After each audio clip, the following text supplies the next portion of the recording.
Hey Larry, it's great to see you again. Quite a bit of stuff happened in the California State Legislature, happened here in California. We were just happened a couple minutes ago. We had the legislature that just voted on a piece of legislation that's going to end up kind of increasing gas prices again. And so I know you just got briefed up by some folks there. So what's going on? Well, this legislation passed in special session is allegedly, I use those words in quotes, supposed to end any sort of and let me start over. This is supposed to end the issue that oil companies have when they have any sort of refinery issues, that price goes up when they have a refinery issue that causes maintenance, and then the prices go back down. They passed legislation that the governor promised that this isn't going to happen in the future, even though the oil company said that it will have not that effect. In fact, it will raise gas prices when it's all said and done.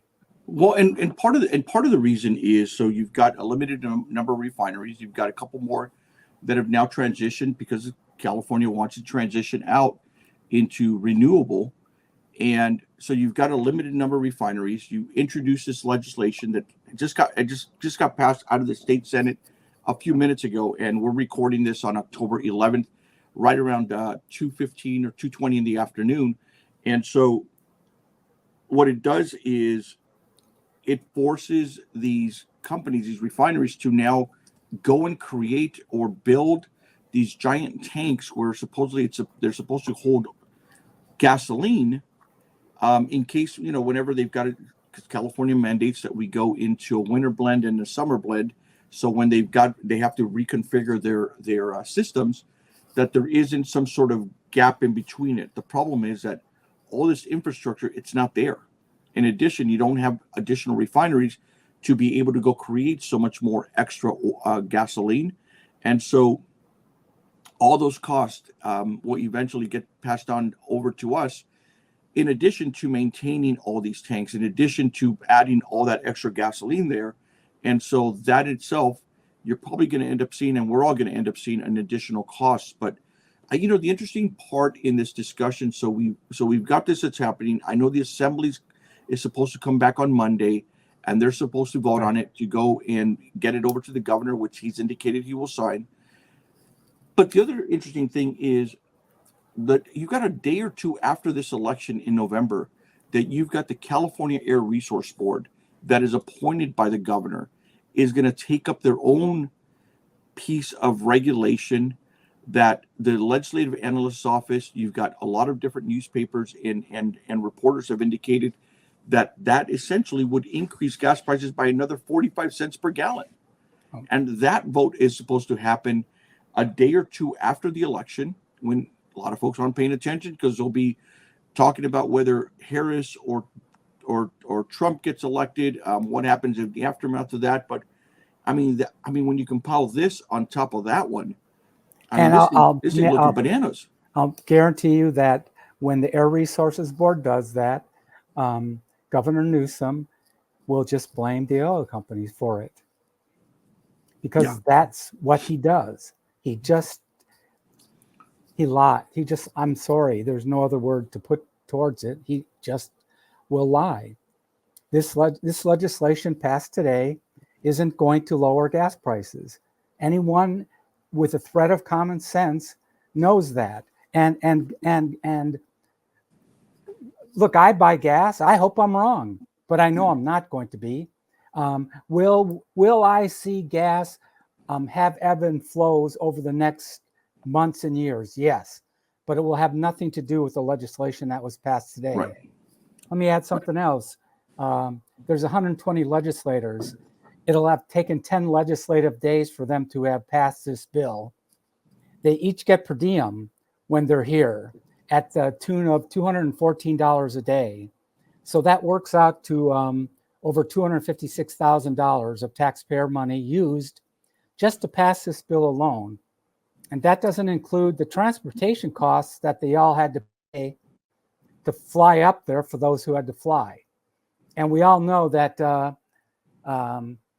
they all know that they didn't make their reservation 3 weeks in advance price. Right. They use the highest Southwest price because guess who gets to collect the points on all of those flights?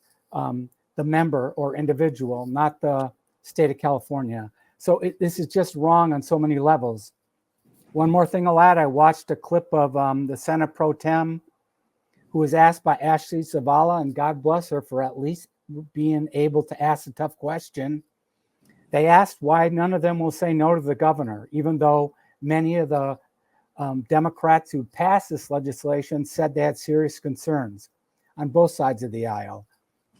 And he just came up with some common gobbledygook response that said that this is quality legislation that are going to help the taxpayers.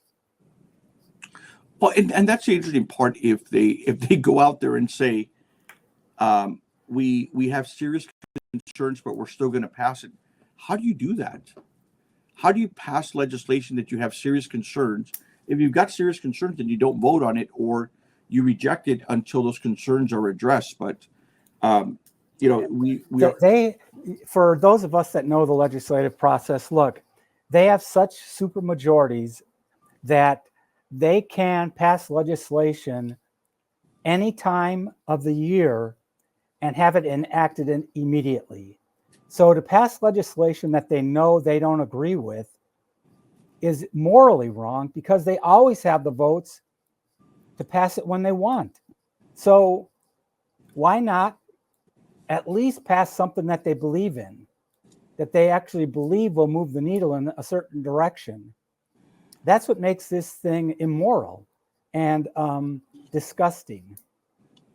Well, touching on this area of immoral discussing, I know you have been on fire over this whole NDAs in the legislature. So just to give kind of context, the California state legislature has been using these non-disclosure agreements to keep information. So, for example, right now there is quite a bit of construction happening in the Capitol Annex Project, which is basically the state capitol, the offices of the lawmakers.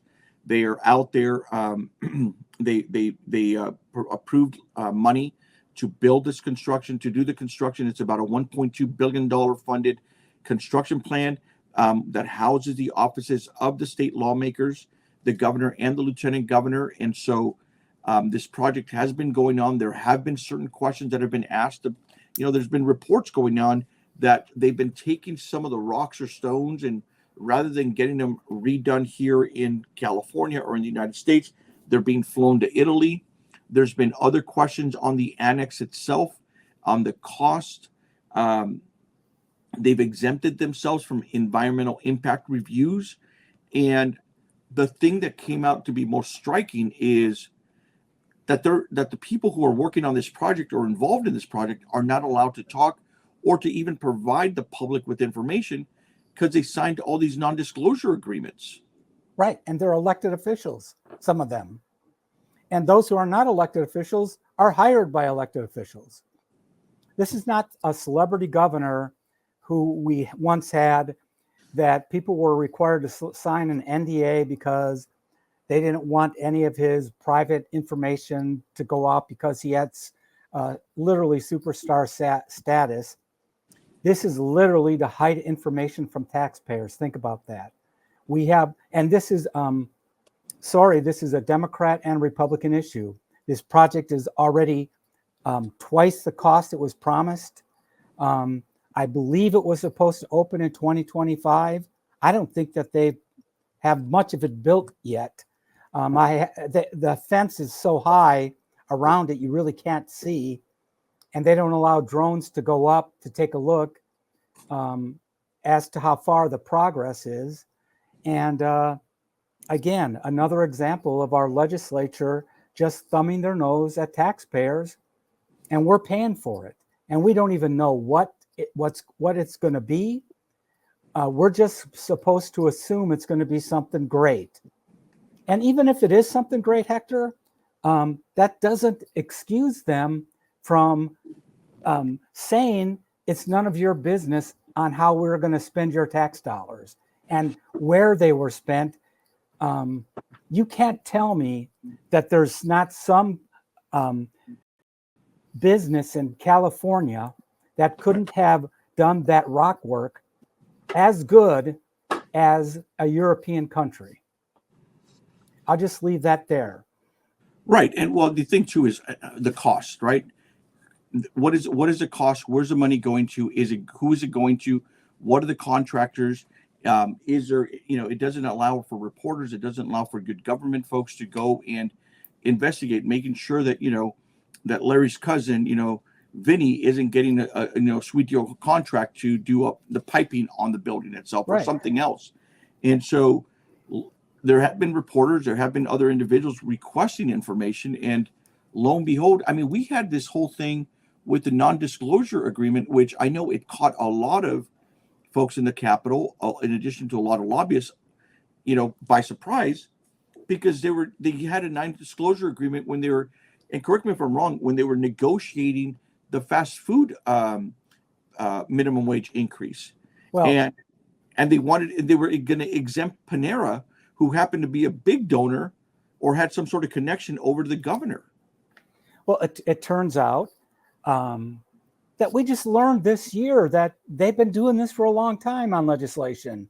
And the argument is, well, if we don't do an NDA, then we'll never get anything passed because these lobby groups on either side of the issue, even if we like it, will lobby against it and it won't get passed. So it's really being done in the best interest of the taxpayers and residents of this state. I just say that's BS. If you can't get it done with people looking at it, analyzing it, criticizing it, then it shouldn't be done. And if things can't move forward, then they can't move forward. But to hide behind an NDA, look at what we have now. Now we have a Capitol Annex Project that's now more than $1.2 billion, and no one knows what's going on. No one. I'm not going to drop names, but there's a guy that retired. He used to be the Secretary of the Senate, and he came on part-time so he could continue to collect his pension, who's basically been overseeing large parts of this project. And he's not a construction expert. He was the Secretary of the Senate. He managed people. And I'll guarantee you he's one of the guys that signed the NDA. Hey, a nice human being. We got along great. But he knows more about this project than Senator Nilo does, who represents the area. There's something wrong with that. It's just wrong, and it's disgraceful. There's dozens and dozens of, I don't know, 140 or something. I saw that number. People have signed, including the former assembly member who represented that area. And now suddenly this guy who was Mr. Talkative, who would show up at the Capitol and do, historic tours, suddenly he's not answering his door when the media comes and knocks on it. Why? If this is a great project, why aren't you proud to talk about it? Why?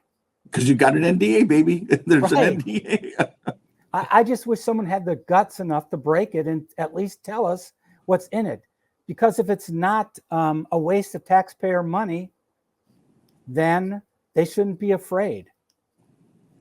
Right. But, and it's, the fear is that you're going to, we find out now that this is happening more often, that this is going to happen more often. And what happens is you just shield the public from knowing what is happening. You shield there's the backroom deals that are happening, but now this will just kind of supercharge it. And if reporters, if good government folks, if the public isn't aware, then we've got all these consequences, because we've got to deal with the consequences, because that $1.2 billion, it isn't as though the government just has money. That's our taxpayer money. That's our money that comes out of when we pay our taxes, when we buy goods, tax money that is going up to Sacramento to pay for these things. And so, you know, we should, if we are the ones who are funding this, then we should be also in the know as to what they're funding, how much is being spent, and if they go twice the amount over the original cost, why did they go twice the amount over? Why Well, is it costing 2 or 3 times more? they were required to explain that each year, and they haven't done that yet. Why? Because they just ignore the law. Imagine if taxpayers just ignored paying their state taxes. You think they'd get away with that? Just ignored it. I was going to say a foul word. I'm just not going to pay it this year. You know, I'd rather go on a cruise. You know, Yeah. No, you have the Attorney General Bonta on your door, making sure that you're paying up. If not, you're going to jail, and you'll get fined on it. Right. But these guys, it's now over twice the amount. Anyone think it's not going to be higher than 1.2 billion? I'll take any bet that this thing goes over $2 billion before it's all said and done. Same thing with the Bay Bridge. When they were building that Bay Bridge, it came in at something like $5 billion, and it was supposed to cost less than $1 billion when they started. Yeah. It was way late, and it was like 5 or 10 times the price. We're experiencing the same thing now. And let me state, this building will probably be very attractive when it's all said and done. It will probably have some level of a wow factor, but I'll bet you there are safety elements built into this project that are going to treat it like that it's going to be treated like it doesn't necessarily have to be treated. We've been very safe around the Capitol anyway. Larry, why do you think we're seeing or all these NDAs? Because I know when I was in there, I'd never heard of this. Whether it was happening, we were just not aware of it. I don't think when you were in the building too, you had heard of this stuff. I mean, why do you think this is happening? Do you think it's just they have figured out a way to just kind of cut us out? And I mean, not us, but the public out? Truth be told, they were probably happening when you were there. They were certainly happening when I was there, and we just didn't know it. Somehow that leaked out. This last summer, the fact that these NDAs came out happened to slip. And then they've had to acknowledge, oh, no, we've been doing that for years, because if we didn't, we wouldn't get any of these major pieces of legislation out that we need to get out, because lobby groups would put a stop to it. So they do it because they don't think they can get anything passed without it. Do you think that's coming? Is it coming from the legislators? Do you think it's coming from the special interests that are looking to get kind of their piece of the pie going through? I think depends who's running it. So I think everyone is at fault in this case. Yeah. And look, this is as much a Republican fault as it is a Democrat fault, because Republicans have known about these NDAs, and they haven't been blowing the whistle either. They haven't been coming to the taxpayers' defense for years. They've been just saying, well, you know, it's something that just has to be done to get these pieces of legislation passed. So shame on everybody. Well, what we'll try to do is we'll try to include in the video here the reporting by Ashley Zavala. I think she's done a fantastic job. I know we've already mentioned her name, but she did a fantastic job covering the story on the NDAs. And we'll try to. There was also that NDA I mentioned earlier when dealt with the fast food, and I mean that thing kind of just blew up pretty quickly. But the thing is, it may have blown up, but there doesn't seem to be any consequences. People will they're continuing to do it, and I don't know if it's just the public is so disengaged with it that it's like I don't care. I don't care if I don't have to show you anything. And the legislators, along with the with their special interest groups, are just we'll just kind of continue to go by. Do you think they would have come up here if they weren't being paid $214 extra a day? You think they would have come up here if they had to pay for the plane ticket out of their regular? The answer is not only no, but hell no. And we're going to be told, oh, $256,000, that's budget dust, that famous word budget dust. Well, I know a lot of free school lunches that would pay for. I know a lot of athletic equipment that would buy. I know a lot of pens and pencils that could be produced. I know how many computers at a great deal on 256,000 that we could be given to school kids. There's better ways to spend that money. I think they're afraid of the governor. I think there is a fear factor. I think there's a fear factor of the administration. I think you've got a very strong governor who has an administration that says, look, if you don't come up here and do as I say, legislation that you're looking to put through, or your special projects or other stuff, it's going to get cut. And you've got a governor who and an administration who can strong arm quite a bit of people, because I don't see that happening, especially during an election here where people are going to vote in less than 30 days, and you've got them coming up to Sacramento to go vote on legislation that's going to increase gas prices, and to do it less than 30 days before the election. I mean, you got to have some strong arm twisting going on here for these members to go out there and put their names on a vote that close to an election, especially when we're seeing right now that inflation and the economy are just so high up on people's radar. And so you just voted to go and increase gas prices again in California when we are already paying about $1.30 to $1.35 more than the average national price for a gallon of gasoline, which is absurd. I've asked you this before, and I just find it hard to believe that oil companies hate California that much, that we pay $4.50 a gallon compared to Nebraska, $56 a gallon. I don't believe it. My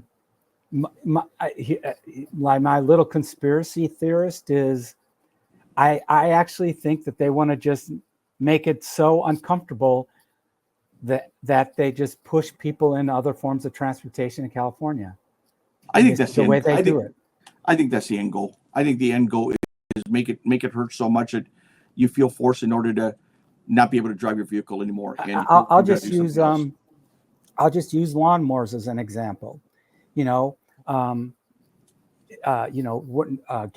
lawnmowers aren't being sold, I believe, anymore in California. They have to be battery or electric. And we're such a large chunk of the sales population that I'll bet you that is impacting the production of lawnmowers in other states like Nebraska. And so my point being that much of the nation will be using battery operated lawnmowers because they're not being sold anymore in California. Well, and forget about you and me that, just individual consumers, right? But you've got these folks that go out there and they're mowing the lawn for, 10 hours, right? Because they've got a Saturday or Sunday, right, where that's part of their job, and they've got, a bunch of lawns they've got to go mow. I mean, man, can you imagine how many batteries do you have to carry in there for the different lawnmowers you've got? I can kind of answer that because I have a pretty good one. And for my little yard, it works effectively.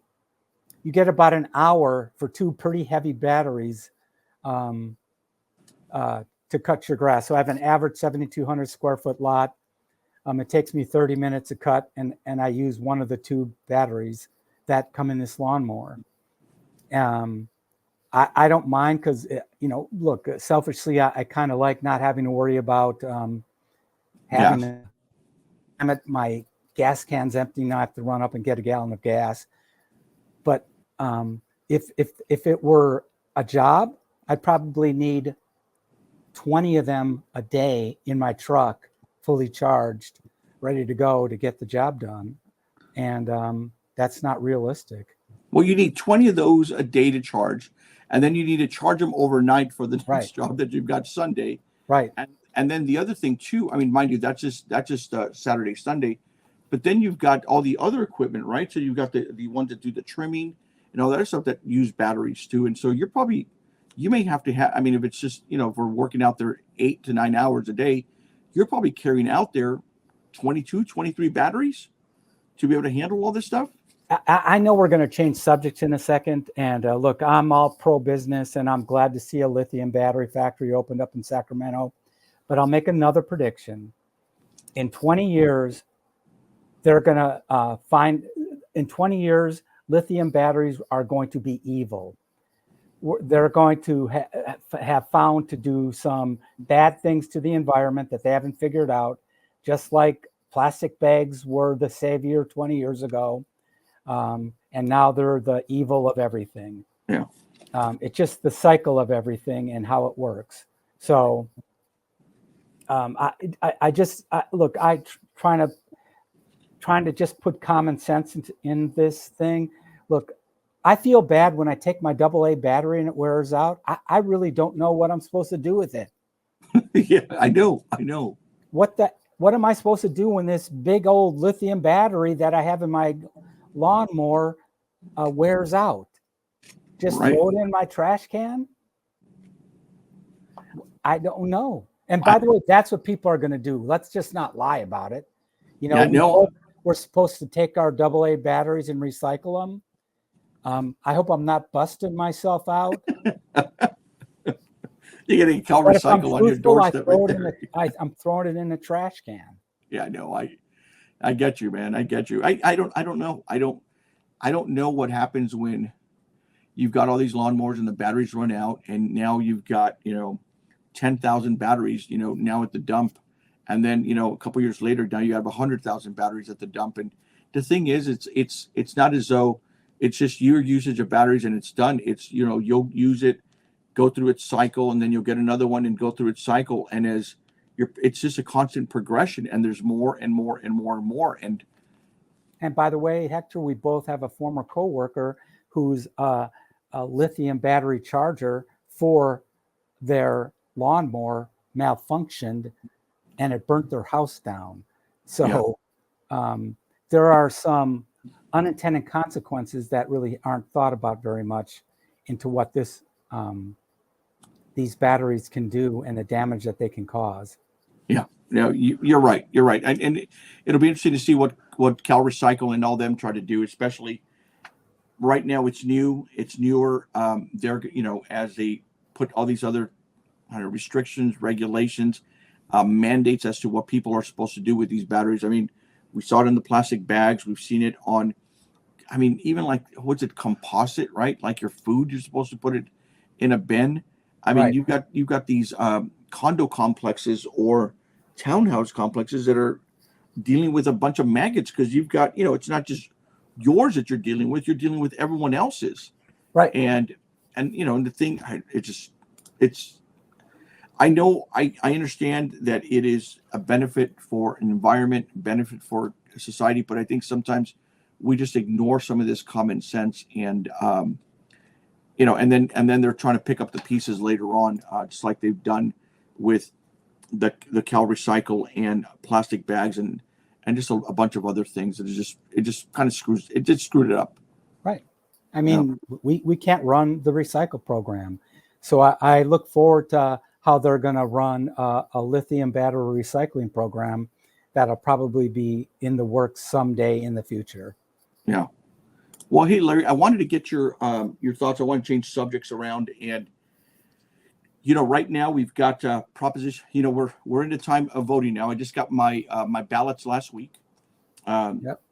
Amy and I, we got our ballots in last week, and so we're in that point where the mail-in ballots.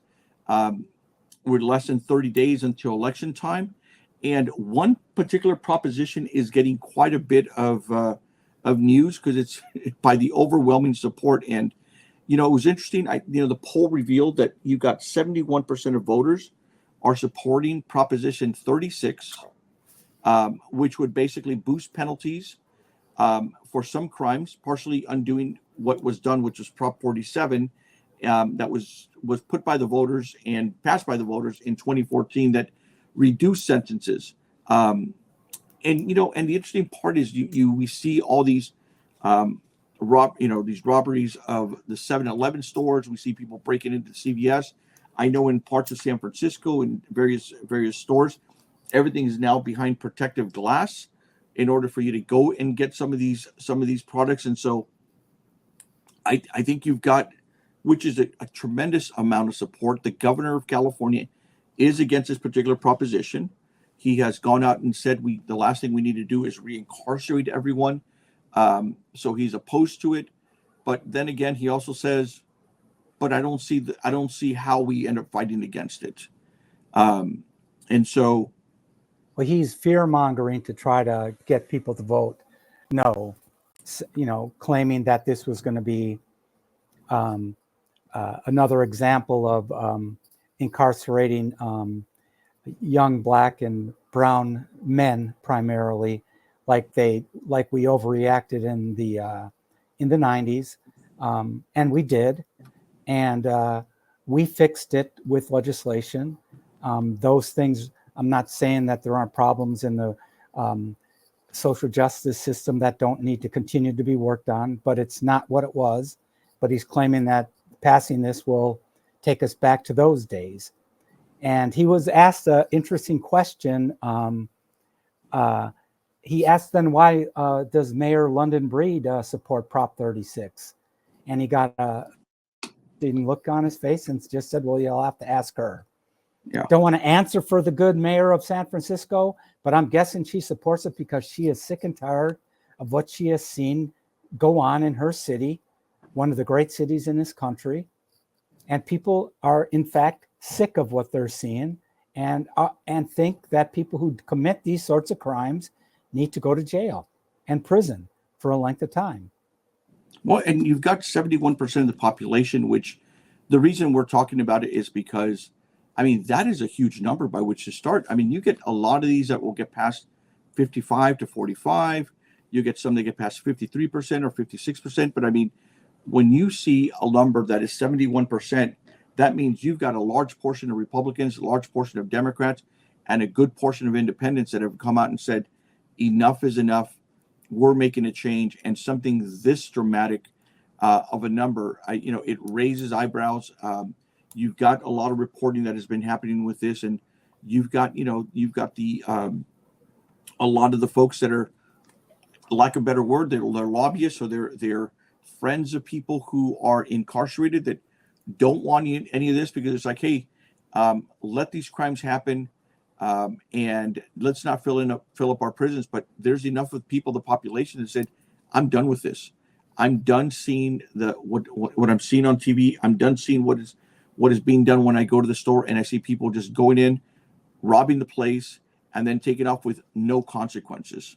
Because at the end of the day, as long as it's, and it's not the number, it's, granted, I understand it's 950 or less, but if someone steals $1,000 or $1,200, most of the time they'll just let them go out, and it's not like the cops aren't going to do anything because they've got other things that they're focused on. And so if it's just going to be a fix-it ticket that is probably going to get dismissed anyways, then why go and expend the resources to go and arrest these individuals? Now, if this law changes, that number will go down, and now it'll give an incentive for law enforcement to actually arrest people and put them in jail. I agree with you. But I wish I could get more excited about this, because we should be excited that this proposition is going to pass. But looking at this governor and this legislature, my guess is come at some point in December, they're going to throw this proposition in the court, and it'll take a while for it to make its way through the court system. And during that period of time, I would guess that many members of the legislature are going to introduce bills that are going to work their way around what the voters have just passed. And in the end, not much is going to change. So you think you think this passes and it gets watered down by the legislature? Yes. Ooh, okay. Yeah, big time. And I'm going to guess led by the governor, he's going to throw the proposition in court and challenge it on legal grounds. So nothing happens for a while. Well, it's interesting, because if it gets challenged by the legal courts, we've already seen it. It is a California State Supreme Court that is basically been appointed by him that is sitting on that Supreme Court. And so he's got quite a bit of sway, as we just talked about a little while ago, with what's happening with with legislation on increasing gas prices in California, where the legislature reconvened. I mean, they basically they're gone on vacation. They're done. I mean, they're done sorry, not vacation, but they're done with all their legislative work, and so they went home. They've come back for a special session. Well, a lot of them should be campaigning or dealing with their constituents to go deal with something the governor's having them do.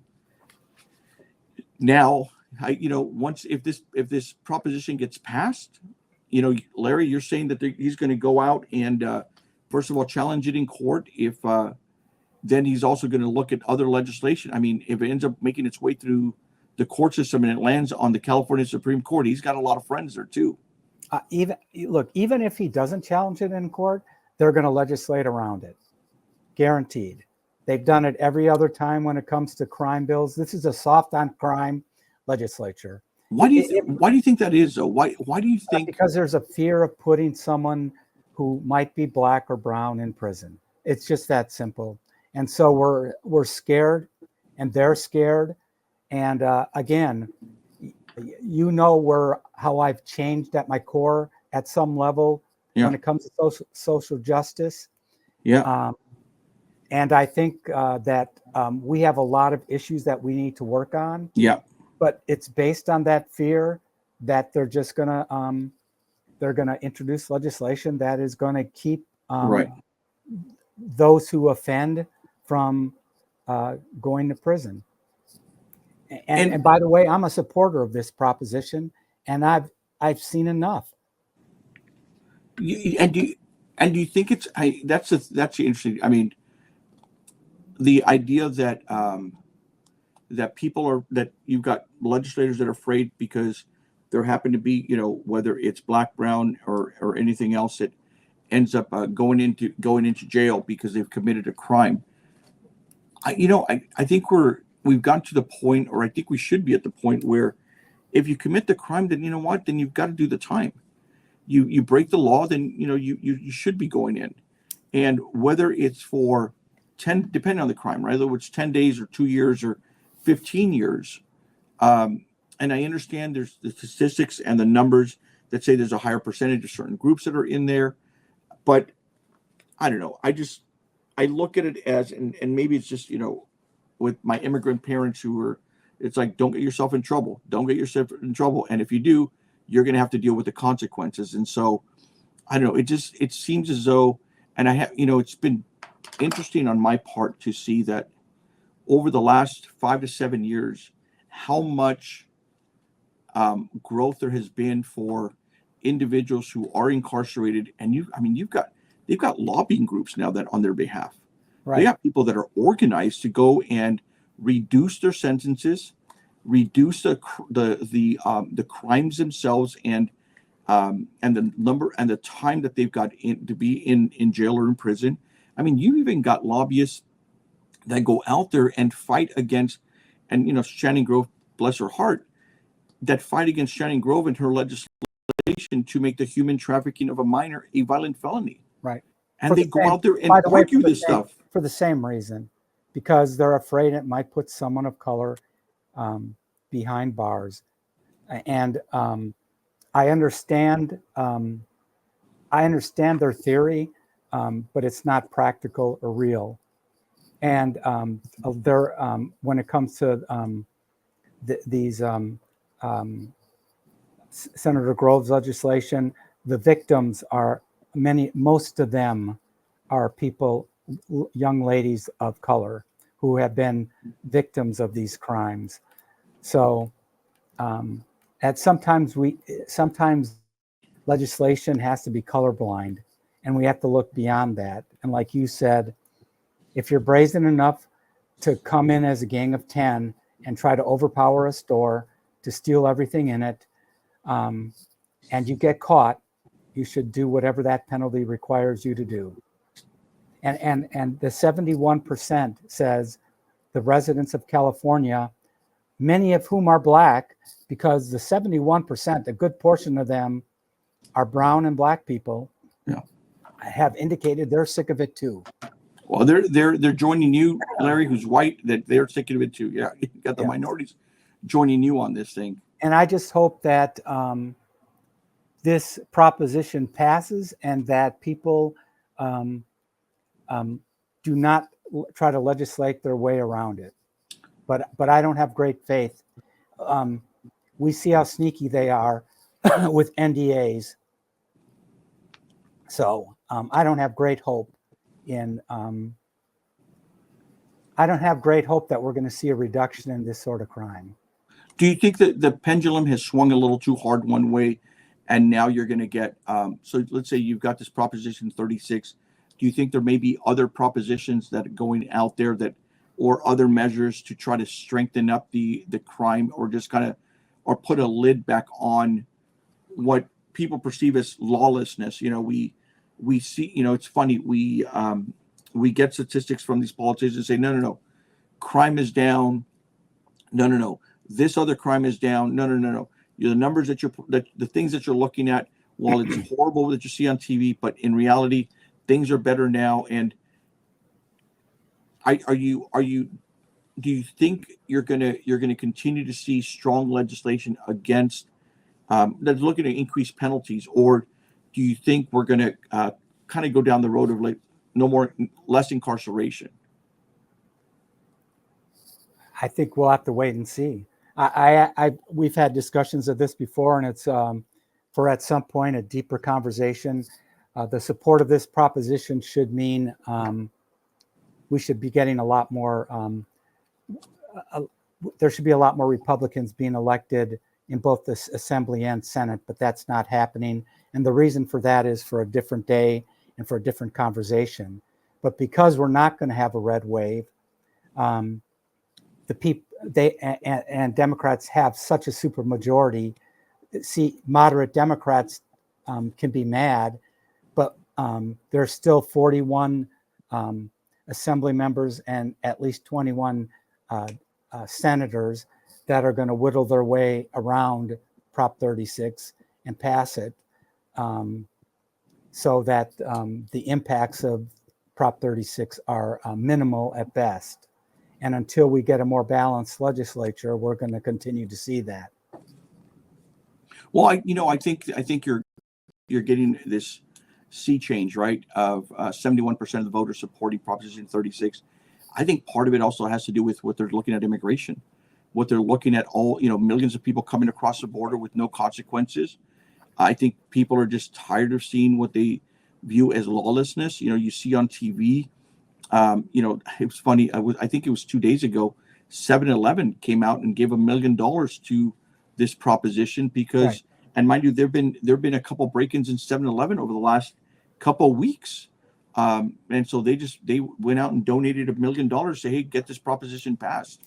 I think people are tired of seeing it. I think they're seeing what's, like I said, happening at the border. And I mean, when you've got like 65% or 66% of Hispanics that say, we want massive deportations, something's going on. When you've got 71% of the population that wants higher penalties, they want to undo Proposition 47, something is going on in the psyche. And I think people are just sick and tired of what they're seeing. They're sick and tired of seeing this lawlessness. They're sick and tired of seeing, and mind you, it's connected or not, homelessness just on the streets. They're yearning for something different, and part of it is they're going to say, look, we'll take the matters into our own hands, and we'll get this ballot measure passed, and now we can empower law enforcement to actually go out there and do their job. I hope so. I do too. We live in Sacramento, and it is when you drive down X Street, or you drive down, even in downtown, I mean, it's horrendous. And it's sad to see for a lot of these small businesses, the constant break-ins, because it costs money and they're not reporting it. A lot of them, they're not going to go through the trouble of reporting someone stealing $50 or stealing $100 or $200 because it's more of the paperwork. The cops aren't going to do anything about it. And then you get this constant repeat of people breaking into your place, which is just, I feel for those business owners, and I'm looking forward to seeing this ballot measure pass. And I'm really hoping that you're wrong, Larry, that that they don't try to do an end run around this legislation along ballot measure, and that it actually gets implemented and something happens. I'd love to see on TV a bunch more arrests. I'd love to see that plastered everywhere so that, you know, any of these knuckleheads who are looking to do this will think twice about it. Right. I also hope I'm wrong on that the legislation that they just passed today would actually lower gas prices, but I'm not. It's going to increase gas prices. Yeah. So that's the state we're living in right now. And until we see a sea change in the legislature, we're going to continue to see this sort of nonsense go on. Yeah. From non-disclosure agreements to special session legislation that's going to have the opposite effect that it's intended. And even though the people will speak strongly, overwhelmingly, on a piece of legislation that is supposed to increase penalties for crimes, this legislature and this governor will work their way around that. Yeah. Well, hope you're wrong, but nonetheless. Merry Christmas, everybody. Happy New Year. Hope you're wrong there, but nonetheless, we'll leave it there, Larry, and then we'll catch up. Let's catch up next week, and then I know there are a couple things I'd love to talk to you about. Talk about P. Diddy, you know, and what's happening there. They set a date for the court. More people are coming out on that, so let's catch up next week and do this again. Will do. Have a good weekend, Hector. You too.